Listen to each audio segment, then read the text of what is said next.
PILG Secretary, at in my book, hindi magiging effective ang isang LGU. And the biggest factor na para maging effective is because of the barangay captains. Tandaan niyo po yan. Kaya naman ako, para isang the structure of government, kailangan stable tayo.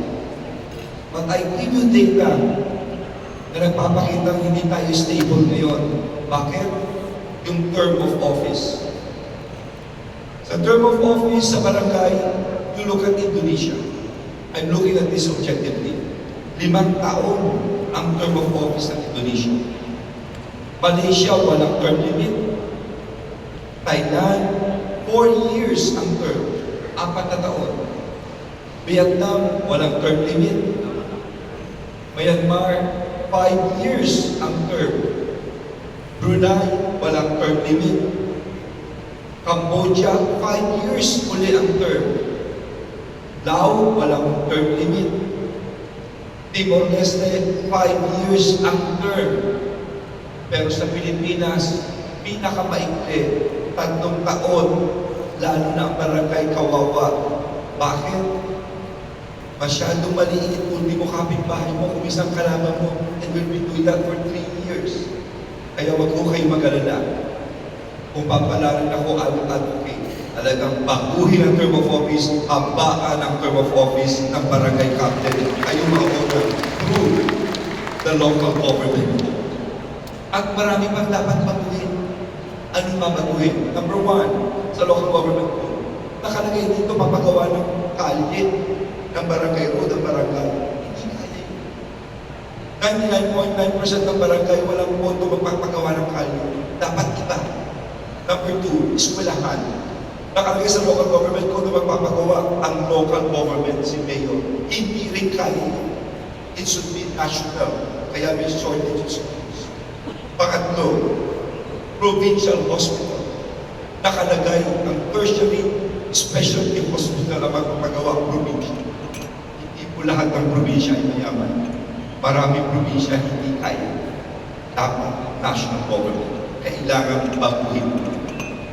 Mga kaibigan ko sa Cebu, ako po ay galing sa maliit na lugar ng Mandaluyong. Maliit lang po ang lugar namin. Kilala kami sa mental hospital. Kaya ang tawag sa akin, tigalog ka ba o tigalabas? Diba? Pero nangarap kami, parang nangarap kami na someday yung mama kami, dahil hindi kami pinanganak ng mayaman.